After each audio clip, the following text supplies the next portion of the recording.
जय श्री हरि। प्रिय भक्तों, संतान प्राप्ति की इच्छा रखने वाले हर व्यक्ति के लिए बहुत खास है यह पुत्रदा एकादशी का व्रत। यह एक ऐसा व्रत है जिसे करने से निसंतान दंपतियों को संतान का सुख प्राप्त होता है। इस व्रत का महत्व सिर्फ संतान तक ही सीमित नहीं है, बल्कि यह सभी पापों को दूर करता है, जीवन में सुख समृद्धि लाता है और हर मनोकामनाओं को पूर्ण करता है। कहा जाता है कि पुत्रदा एकादशी का व्रत करने से भगवान विष्णु बहुत ही प्रसन्न होते हैं और अपने भक्तों पर विशेष कृपा बरसाते हैं। यह व्रत न केवल संतान सुख देता है, बल्कि जीवन को सही दिशा भी दिखाता है। इस व्रत को सच्चे मन से करने से व्यक्ति को मानसिक शांति और दैवीय आशीर्वाद मिलता है। तो आइए हम सभी इस पवित्र कथा का आनंद लेते हैं। द्वापर युग में एक बार महाराज युधिष्ठिर ने श्री कृष्ण भगवान से पूछा, हे मधुसूदन, आपने श्रावण मास के कृष्ण पक्ष में आने वाली कामिका एकादशी के व्रत के महत्व के बारे में बता दिया, किंतु आपने श्रावण मास के शुक्ल पक्ष में आने वाली एकादशी के बारे में नहीं बताया कि इस एकादशी का क्या नाम है, इस व्रत को करने से किस पुण्य फल की प्राप्ति होती है और इसमें किस देवता की पूजा होती है। कृपया हे मधुसूदन, इसको विस्तार पूर्वक हमें बताइए।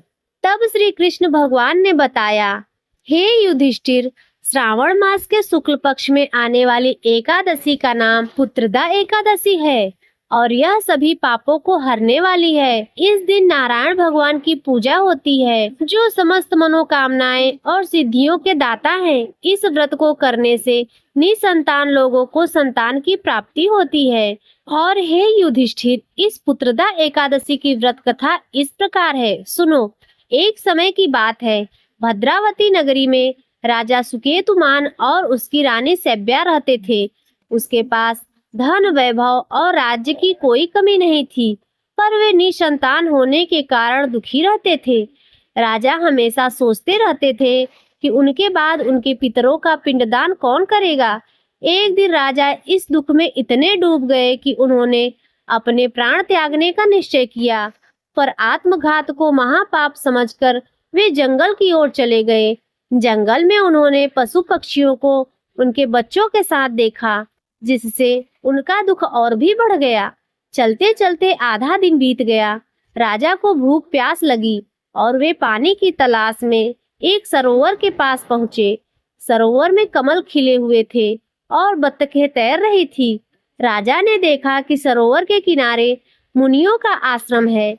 उन्होंने इसे शुभ संकेत मानकर आश्रम में प्रवेश किया और ऋषियों को प्रणाम किया। ऋषियों ने राजा से उनकी व्यथा पूछी। राजा ने बदले में उनसे पूछा कि वे कौन हैं और यहाँ किस लिए आए हैं। ऋषि बोले, हे राजन, हम विश्वदेव हैं और स्नान करने आए हैं। 5 दिन बाद संतान देने वाली पुत्रदा एकादशी है। यह सुनकर राजा ने अपनी निसंतान होने की पीड़ा बताई और पुत्र प्राप्ति का वरदान मांगा। ऋषियों ने राजा से कहा, वे पुत्रदा एकादशी का व्रत करें, भगवान की कृपा से उन्हें पुत्र रत्न की प्राप्ति होगी। राजा ने वापस आकर रानी सैब्या से सब कुछ बताया। पुत्रदा एकादशी के दिन राजा और रानी ने पूरे विधि विधान से व्रत किया। कुछ समय बाद रानी गर्भवती हुई और 9 महीने बाद उन्हें एक तेजस्वी पुत्र हुआ, जो बड़ा होकर एक महान राजा बना। श्री कृष्ण ने युधिष्ठिर से कहा, हे कुंती नंदन, पुत्र प्राप्ति के लिए पुत्रदा एकादशी का व्रत सबसे उत्तम है। जो मनुष्य इस कथा को पढ़ता या सुनता है, वह सांसारिक सुखों को भोगकर अंत में स्वर्गलोक को प्राप्त करता है। पुत्रदा एकादशी का व्रत करने के लिए सुबह जल्दी उठकर स्नान करें और पति पत्नी दोनों मिलकर भगवान नारायण की पूजा करें। इस व्रत कथा को सुने और आरती करें। भगवान नारायण सब पर कृपा करें और सभी की मनोकामनाएं पूर्ण करें। जय श्री हरि नारायण। प्रिय भक्तों, अब आइए सुनते हैं विष्णु भगवान की कथा। एक बार देवर्षि नारद जी बैकुंठ धाम गए। वहां उन्होंने भगवान विष्णु को नमन किया। नारद जी ने श्री हरि से कहा, प्रभु, पृथ्वी पर अब आपका प्रभाव कम हो रहा है। धर्म पर चलने वाले को कोई अच्छा फल नहीं मिल रहा है। जो पाप कर रहे हैं उनका भला हो रहा है। तब भगवान श्री हरि ने कहा, ऐसा नहीं है देवर्षि, जो भी हो रहा है सब नियति के जरिए हो रहा है। नारद जी बोले, मैं तो देखकर आ रहा हूँ, पापियों को अच्छा फल मिल रहा है और भला करने वाले धर्म के रास्ते पर चलने वालों को बुरा फल मिल रहा है। भगवान ने कहा, कोई एक ऐसी घटना बताओ। नारद ने कहा, अभी मैं एक जंगल से आ रहा हूँ, वहाँ एक गाय दलदल में फंसी हुई थी, कोई उसे बचाने वाला नहीं था। तभी एक चोर उधर से गुजरा, गाय को फंसा हुआ देखकर भी वह नहीं रुका, वह उस पर पैर रखकर दलदल लांघकर निकल गया। आगे जाकर चोर को सोने की मोहरों से भरी एक थैली मिली। हे प्रभु, थोड़ी ही देर बाद वहां से एक वृद्ध साधु गुजरा, उसने उस गाय को बचाने की कोशिश की, पूरे शरीर का जोर लगाकर उस गाय को बचा लिया, लेकिन मैंने देखा कि गाय को दलदल से निकालने के बाद वह साधु आगे गया तो एक गड्ढे में गिर गया। प्रभु बताइए, यह कौन सा न्याय है? नारद जी की बात सुनने के बाद प्रभु बोले, यह सही ही हुआ। जो चोर गाय पर पैर रखकर भाग गया था, उसकी किस्मत में एक खजाना था, लेकिन उसके एक पाप के कारण उसे केवल कुछ मोहरें ही मिली। वहीं उस साधु को गड्ढे में इसलिए गिरना पड़ा क्योंकि उसके भाग्य में मृत्यु लिखी थी, लेकिन गाय के बचाने के कारण उसके पुण्य बढ़ गए और उसकी मृत्यु एक छोटी सी चोट में बदल गई। इंसान के कर्म से उसका भाग्य तय होता है। तो हे नारद, मनुष्य को कर्म करते रहना चाहिए, क्योंकि कर्म से भाग्य बदला जा सकता है। तो एक बार प्रेम से बोलिए, ओम नमो भगवते वासुदेवाय नमः। प्रिय भक्तों, एकादशी के दिन लक्ष्मी नारायण भगवान की कथा को श्रवण करना एकादशी के पुण्य को अनंत गुना कोटि फल को बढ़ा देता है। तो आइए इस लक्ष्मी नारायण भगवान की कथा को श्रवण करते हैं। प्राचीन समय की बात है, एक नगर में एक सुशर्मा नामक ब्राह्मण अपनी पत्नी के साथ रहा करता था। वह भगवान विष्णु और माता लक्ष्मी का परम भक्त था। वह भिक्षा मांगकर अपना जीवन गुजारता और भगवान की पूजा में लगा रहता था। वह उतनी ही भिक्षा मांगता जिससे उसका और उसके परिवार का पेट भर सके। उस नगर का राजा बहुत धनवान और ब्राह्मणों का आदर करने वाला था। राजा किसी भी ब्राह्मण को अपने महल से खाली हाथ नहीं जाने देता। दूर दूर से ब्राह्मण राजा के पास आते और मुंह मांगा दान लेकर आशीर्वाद देकर चले जाते। एक दिन ब्राह्मण की पत्नी ने ब्राह्मण से कहा, हे पति देव, दूर दूर के ब्राह्मण राजा से मनचाहा दान लेकर जाते हैं और आप यहीं के रहने वाले हैं, परंतु एक दिन भी राजा के पास नहीं गए। यदि आपने ऐसा किया तो जन्म भर कंगाली ही रहेगी। अतः मैं कहती हूँ, आज आप जाओ और राजा से कुछ मांग कर लाओ। ब्राह्मण ने अपनी पत्नी को समझाते हुए कहा, हे भद्रे, तुम बावरी हो गई हो, हमें धन की क्या आवश्यकता है? हमें इतना तो मिल ही जाता है जिससे हम अपने पेट भर सके, और राजा का धन अच्छा नहीं होता, वह हमें नहीं लेना चाहिए। ब्राह्मण की पत्नी जिद पर अड़ गई और बोली, मैं आपकी एक भी बात नहीं सुनने वाली हूँ। कब तक हम कंगाली में जीते रहेंगे? आप तो रोज माला लेकर बैठ जाते हो और अपने बच्चे को क्या खिलाएंगे और क्या पहनाएंगे? जब बच्चे दूसरे बच्चे को पहनते उड़ते और खाते पीते देखते हैं तो उनका भी मन ललचा जाता है। आज आप राजा के पास जाओ, और राजा बहुत ही भला व्यक्ति है, वह हमें जरूर मुंह मांगा दान देगा। विवश होकर ब्राह्मण राजा के महल की ओर चल दिया, पर राजा उस समय महल में नहीं था। ब्राह्मण को वापस लौटना पड़ा। दूसरे दिन ब्राह्मण की पत्नी ने ब्राह्मण को फिर से महल भेजा, परंतु राजा फिर से महल में नहीं मिला। तीसरे दिन राजा महल में मिल गया और उसने ब्राह्मण का स्वागत किया और उसे आसन पर बिठाया तथा 2 दिन न मिल पाने के लिए क्षमा मांगी।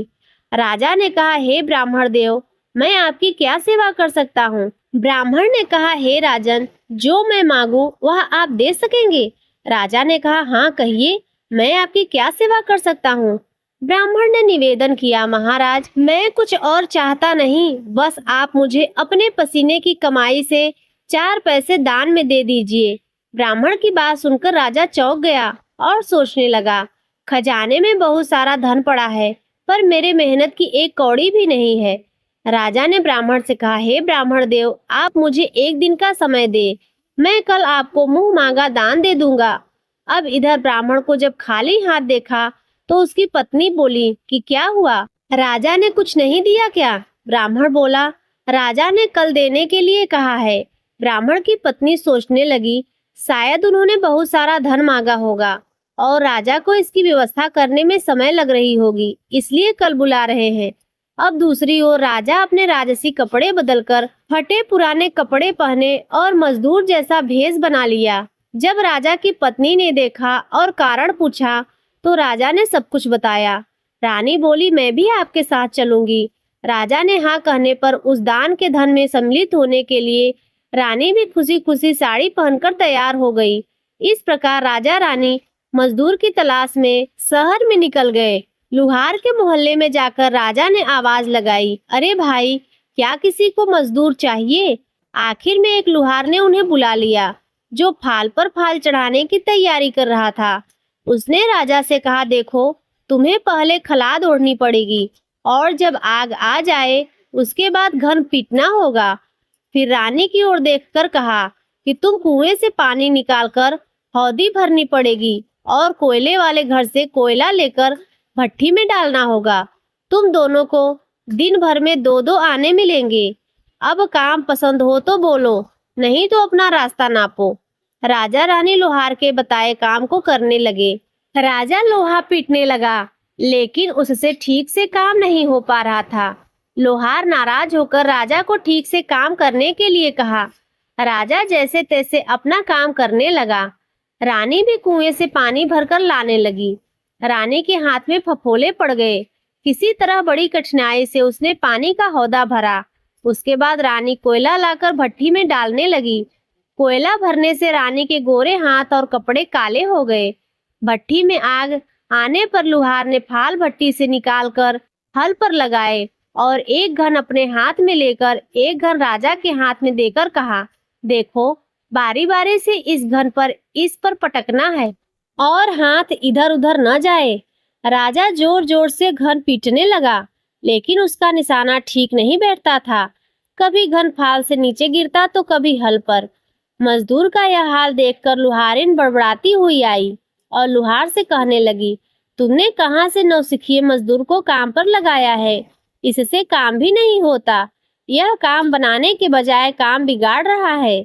राजा रानी उन दोनों की फटकार सुनते सुनते अपना काम मन लगाकर करते रहे। घन पटकते पटकते राजा का शरीर पसीने से तर हो गया। जोर जोर से सांसें चलने लगी। रानी भी पानी भरते भरते, कोयला झोंकते झोंकते थक कर चूर हो गई। दोनों ने पूरे दिन बहुत ही मेहनत की। लुहार ने रानी और राजा को 2-2 पैसे दिए, जिसे वह प्रसन्नता के साथ लेकर महल में आ गए। आज उन्हें पता चला कि मेहनत की कमाई कैसी होती है। राजा ने 4 पैसे अलग रख दिए और अगले दिन ब्राह्मण को बुलाकर उसे दे दिए। ब्राह्मण राजा को आशीर्वाद देकर घर लौटा और ब्राह्मणी से कहा, लो, मैं राजा के यहाँ से दक्षिणा लेकर आया हूँ। ब्राह्मणी खुश होकर दौड़ी हुई आई, पर जब उसने 4 पैसे देखे वह ठिठक गई और फिर उसे दूर फेंक दिया। वह जल भूनकर ब्राह्मण से बोली, तुम जैसे दरिद्र राजा के पास जाकर कुछ भी न मांग पाए, शर्म भी नहीं आती। ऐसा कहकर वह रूठ कर चली गई और बहुत देर तक बड़बड़ाती रही।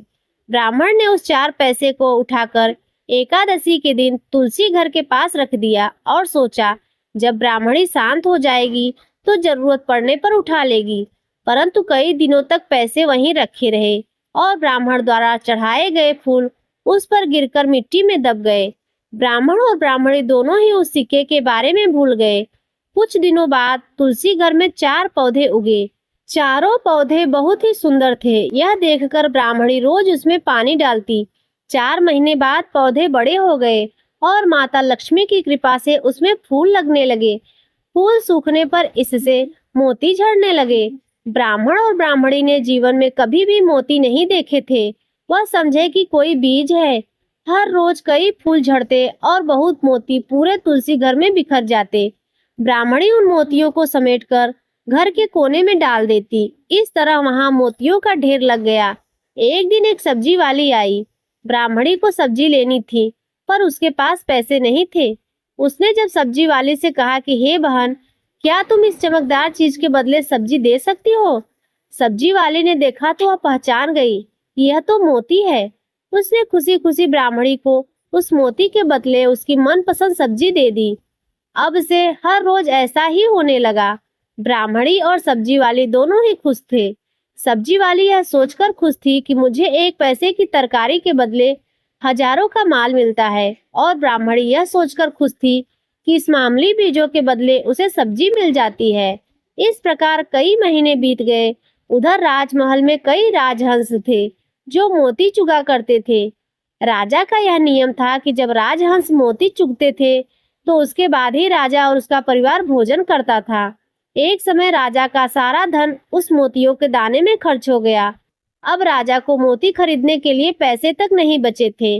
यह खबर पूरे नगर में फैल गई। ब्राह्मण और ब्राह्मणी को जब यह बात पता चला तो उसने यही विचार किया कि राजा बहुत दानी और नेक दिल का है। उसने अब सब कुछ दान कर दिया है, यहाँ तक कि शायद उसके पास खाने तक को भी कुछ नहीं है। ऐसी हालत में हमें उन लोगों की सहायता करनी चाहिए। एकादशी का व्रत था। ब्राह्मण ने व्रत रखा। उसी दिन ब्राह्मण ने ब्राह्मणी से कहा, अगर तुम कहो तो उसमें से कुछ बीज राजा को दे दूं। ब्राह्मणी कहती है कि इससे सब्जी और खाने की चीजें मिलती हैं। मैं रोज इसके बदले सौदा लिया करती हूँ। ऐसा कहकर ब्राह्मणी एक टोकरी बीज भरकर लाई और ब्राह्मण राजा के पास पहुंचा और उसे उस मोती को दान में दे दिए। राजा को सारी बात बताई। राजा उन मोतियों को देखकर चौंक गया। उसने मोती राजहंस को दिए। राजहंस उन्हें चुगने लगा। यह देखकर राजा ने ब्राह्मण से कहा, हे ब्राह्मण देव, एक एक मोती सैकड़ों रुपए का है। सच बताइए, आपके पास इतने मोती कहाँ से आए? ब्राह्मण बोला, महाराज, ऐसे बीज तो हमारे घर पर बहुत हैं। और राजा को पूरी बात बताई। राजा अपने मंत्रियों के साथ ब्राह्मण के घर पहुंचे और उन चारों पेड़ों को देखा। वह 4 पेड़ कुछ और नहीं, तुलसी के थे। तुलसी के पेड़ में मोती झड़ रहे थे। जब राजा ने गहनता से इस बात की पूछताछ की तो उन सिक्कों वाली बात सामने आई। जब तुलसी के पेड़ को देखा तो उसकी जड़ के पास वही सिक्के चिपके हुए थे। अब ब्राह्मण और ब्राह्मणी को पता चला कि उसके पास तो करोड़ों की दौलत है, जिसे वह साधारण बीज समझते थे। ब्राह्मण ने सोचा कि मेरे लिए किस काम का है। ऐसा सोचकर ब्राह्मण ने सारे मोती राजा को दान में दे दिए। यह सारा वृत्तांत क्षीर सागर में बैठे भगवान विष्णु और माता लक्ष्मी देख रहे थे। भगवान विष्णु ने कहा, हे लक्ष्मी, आपने देखा तुलसी, लक्ष्मी और मेरी पूजा करने से उस ब्राह्मण को कितना पुण्य फल मिला। अब उसे और उसके परिवार को अंत में वैकुंठ की प्राप्ति होगी।